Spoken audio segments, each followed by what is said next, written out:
Hi everyone.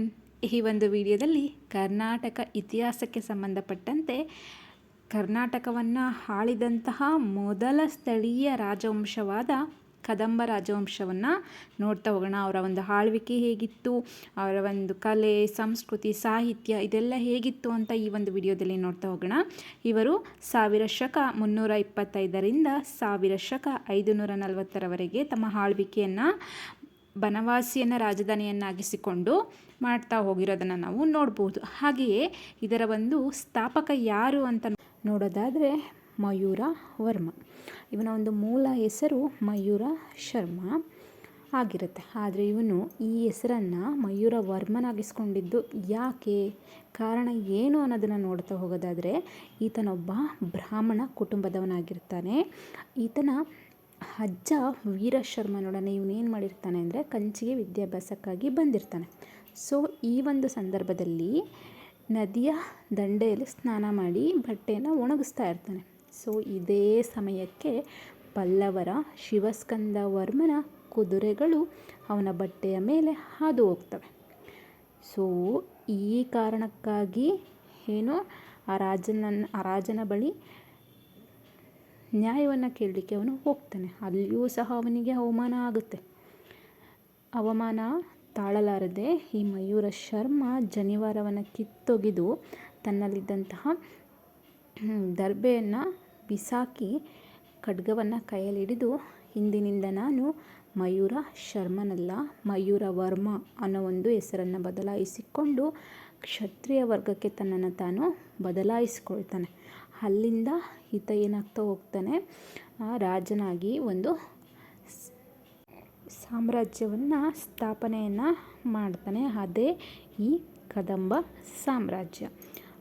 ಇಲ್ಲಿ ಏನು ಬನವಾಸಿಯನ್ನು ಇವನು ತನ್ನ ರಾಜಧಾನಿಯನ್ನಾಗಿ ಮಾಡ್ಕೊಳ್ತಾನೆ. ಎಲ್ಲ ಪಲ್ಲವರನ್ನು ಒಂದುಗೂಡಿಸಿ ಅಧೀನ ಸಾಮಂತ ಅರಸರಿಂದ ಕಪ್ಪ ಕಾಣಿಕೆಯನ್ನು ಸಹ ವಸೂಲಿ ಮಾಡ್ತಾ ಇರ್ತಾನೆ. ಯಾರು?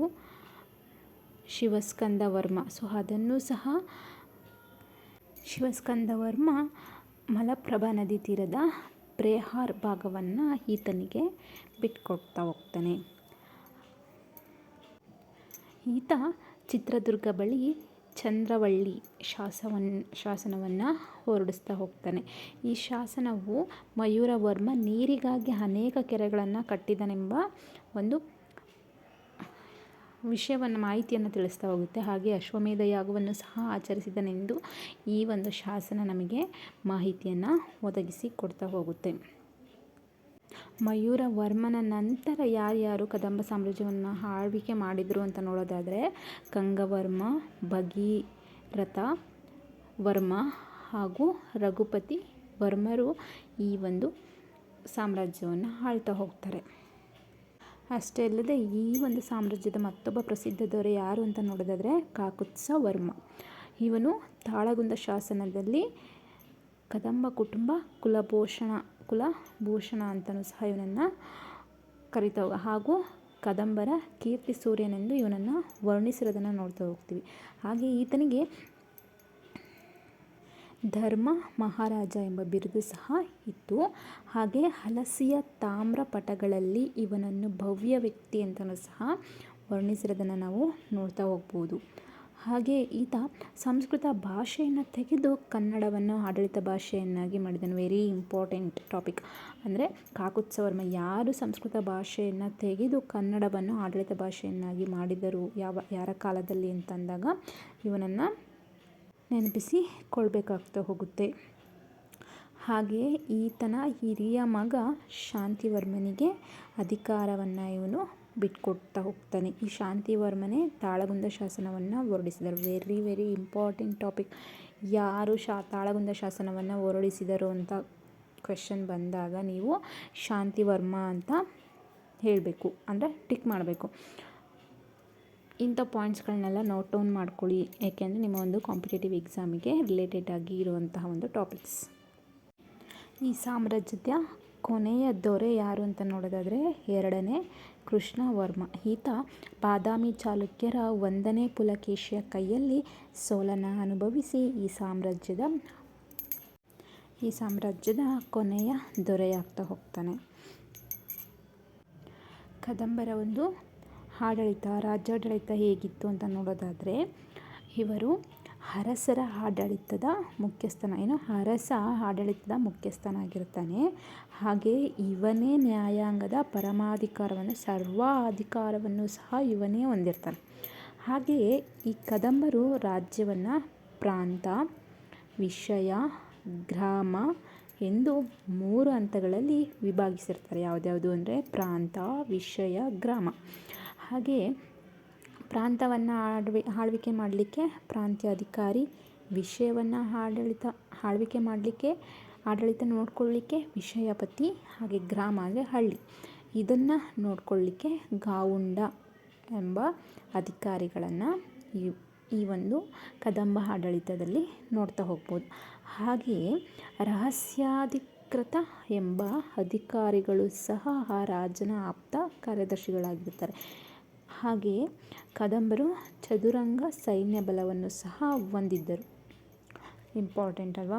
ಕದಂಬರು ಚದುರಂಗ ಸೈನ್ಯ ಬಲವನ್ನು ಹೊಂದಿರ್ತಾರೆ. ಯಾವುದ್ಯಾವುದು ಅಂತ ನೋಡಿದ್ರೆ ಕಾಲ್ದಳ, ಅಶ್ವದಳ, ರಥದಳ, ಗಜದಳ, ಈ ರೀತಿಯಾಗಿ ತಮ್ಮ ಸೈನ್ಯದ ಬಲವನ್ನು ಸಹ ಅವರು ಸ್ಟ್ರಾಂಗಾಗಿ ಇಟ್ಕೊಂಡಿದ್ದನ್ನು ನಾವು ನೋಡ್ತಾ ಹೋಗ್ಬೋದು. ಹಾಗೆಯೇ ಇವರ ಒಂದು ಸಾಮಾಜಿಕ, ಆರ್ಥಿಕ, ಧಾರ್ಮಿಕ ಜೀವನ ಹೇಗಿತ್ತು ಅಂತ ನೋಡೋದಾದರೆ, ಇಲ್ಲಿ ಗ್ರಾಮೀಣ ಜೀವನ ಪ್ರಧಾನವಾಗಿತ್ತು. ಹಳ್ಳಿಗಳ ಒಂದು ಜೀವನ, ಹಳ್ಳಿಯಲ್ಲಿ ವಾಸ ಮಾಡುವಂಥದ್ದೇ ಪ್ರಧಾನವಾಗಿತ್ತು. ಇವರ ಒಂದು ಕುಟುಂಬದ ಮುಖ್ಯಸ್ಥ ತಂದೆ ಆಗಿರ್ತಾನೆ. ಹಾಗೆಯೇ ಇಲ್ಲಿ ಅವಿಭಕ್ತ ಕುಟುಂಬ ಪದ್ಧತಿ ರೂಢಿಯಲ್ಲಿ ಇತ್ತು. ವಿಭಕ್ತ ಅಲ್ಲ, ಅವಿಭಕ್ತ ಅಂದರೆ ಕೂಡು ಕುಟುಂಬ ಆಗಿರ್ತಾ ಇತ್ತು. ಹಾಗೆಯೇ ಅಂತರ್ಜಾತಿ ವಿವಾಹಕ್ಕೆ ಇಲ್ಲಿ ಆಸ್ಪದ ಇರಲಿಲ್ಲ. ಹಾಗೆಯೇ ನೇಯುವುದು, ನೂಲುವುದು, ವ್ಯವಸಾಯ ಮಾಡುವುದು, ಆಭರಣ ತಯಾರಿಕೆ, ಈ ರೀತಿಯಾದಂತಹ ಗುಡಿ ಕೈಗಾರಿಕೆಗಳನ್ನು ಇವರ ಒಂದು ಕಾಲದಲ್ಲಿ ನಾವು ನೋಡ್ಬೋದು. ಹಾಗೆಯೇ ಇವರ ಒಂದು ಆರ್ಥಿಕ ಒಂದು ಆಡಳಿತ ಹೇಗಿತ್ತು ಅಂತ ನೋಡೋದಾದರೆ, ಬಿಳ್ಳೋಡೆ ಎಂಬ ಒಂದು ಮಾರಾಟದ ತೆರಿಗೆಯನ್ನು ಸಹ ಇವರು ವಸೂಲಿ ಮಾಡ್ತಾಯಿದ್ರು. ಹಾಗೆಯೇ ಪಣ್ಣಯ ಸರಕುಗಳ ಮೇಲಿನ ತೆರಿಗೆಯಾಗಿತ್ತು. ಮಾರಾಟದ ತೆರಿಗೆ ಬಿಳ್ಳೋಡೆ, ಸರಕುಗಳ ಮೇಲಿನ ತೆರಿಗೆ ಪಣ್ಣಯ. ಹಾಗೆಯೇ ಇದಿಷ್ಟು ಇವರ ಒಂದು ಆರ್ಥಿಕತೆ ಆಗಿತ್ತು. ಹಾಗೆ ನೆಕ್ಸ್ಟು ಕದಂಬರು ವೈದಿಕ ಧರ್ಮದ ಅನುಯಾಯಿಗಳಾಗಿರ್ತಾರೆ. ಅಂದರೆ ಶಿವ ಮತ್ತು ವಿಷ್ಣುವಿನ ಆರಾಧಕರಾಗಿರ್ತಾರೆ. ಅಷ್ಟೇ ಅಲ್ಲದೆ ಇವರು ಜೈನ ಮತ್ತು ಬೌದ್ಧ ಧರ್ಮಗಳನ್ನು ಸಹ ಬೆಂಬಲಿಸ್ತಾ ಹೋಗಿರೋದನ್ನು ನಾವು ನೋಡಬಹುದು. ದೇವಾಲಯಗಳನ್ನು, ಅಗ್ರಹಾರಗಳನ್ನು ಇವರು ಏನು ಮಾಡಿರ್ತಾರೆ, ತಮ್ಮ ಶಿಕ್ಷಣದ ಕೇಂದ್ರಗಳನ್ನಾಗಿಸಿ ಶಿಕ್ಷಣವನ್ನು ಸಹ ನೀಡಿರೋದನ್ನು ನಾವು ನೋಡ್ತಾ ಹೋಗ್ಬೋದು. ಹಾಗೆ ದೇವಾಲಯಗಳ ರಚನೆ ಇವರ ಕಾಲದಲ್ಲಿ ಆರಂಭವಾಯಿತು. ಕಲೆ ಮತ್ತು ವಾಸ್ತುಶಿಲ್ಪ ನೋಡೋದಾದರೆ, ಕರ್ನಾಟಕದ ಅತ್ಯಂತ ಪ್ರಾಚೀನ ದೇವಾಲಯ ತಾಳಗುಂದದ ಪ್ರಣವೇಶ್ವರ ದೇವಾಲಯ. ವೆರಿ ಇಂಪಾರ್ಟೆಂಟ್ ಅಲ್ವಾ? ತಾಳಗುಂದದ ಪ್ರಣವೇಶ್ವರ ದೇವಾಲಯ, ಇದು ಶಿವಮೊಗ್ಗದಲ್ಲಿರುವಂಥದ್ದು. ಈ ಒಂದು ದೇವಾಲಯವನ್ನು ನಮ್ಮ ಕರ್ನಾಟಕಕ್ಕೆ ಕೊಡುಗೆಯಾಗಿ ನೀಡಿರುವಂಥವರು ನಮ್ಮ ಕದಂಬ ಸಾಮ್ರಾಜ್ಯದವರು. ಹಾಗೆ ಬನವಾಸಿಯ ಮಧುಕೇಶ್ವರ ದೇವಾಲಯ, ಗೋಕರ್ಣದ ದ್ವಿಬಾಹು ಗಣೇಶ, ಗೋವಾದ ಕಮಲನಾರಾಯಣ ದೇವಾಲಯ ಮತ್ತು ಭೈರವನ ಮೂರ್ತಿ, ಹಲಸಿಯ ಜಿನಾಲಯ, ಗುಣ್ಣಾಪುರ ಮನ್ಮಥ ದೇವಾಲಯ ರವಿವರ್ಮ ನಿರ್ಮಿಸಿದ್ದು. Very important. ಹಾಗೆ ಜಂಬೆಹಳ್ಳಿಯ ದುರ್ಗಾ ವಿಗ್ರಹ, ಹೈಗುಂದದ ವಿಷ್ಣು, ಯಕ್ಷ, ಬುದ್ಧ ಪ್ರತಿಮೆಗಳು. ಇದಿಷ್ಟು ನಾವು ಇವರ ಕಾಲದಲ್ಲಿದ್ದಂತಹ ವಾಸ್ತುಶಿಲ್ಪ ಕ್ಷೇತ್ರಕ್ಕೆ ನೋಡ್ಬೋದು. ಹಾಗೆ ಕದಂಬರ ಕಾಲದಲ್ಲಿ ಚಿತ್ರಕಲೆಯನ್ನು ಚಂದವಳ್ಳಿ, ಬನವಾಸಿ, ಹಲಸಿ, ಗೋವಾ ಮುಂತಾದ ಪ್ರದೇಶಗಳಲ್ಲಿ ನಿರ್ಮಿಸಿರುವುದನ್ನು, ಅಂದರೆ ಅಲ್ಲಿ ನಿರ್ಮಿಸಿರುವ ದೇವಾಲಯಗಳಲ್ಲಿ ನೋಡ್ತಾ ಹೋಗ್ಬೋದು.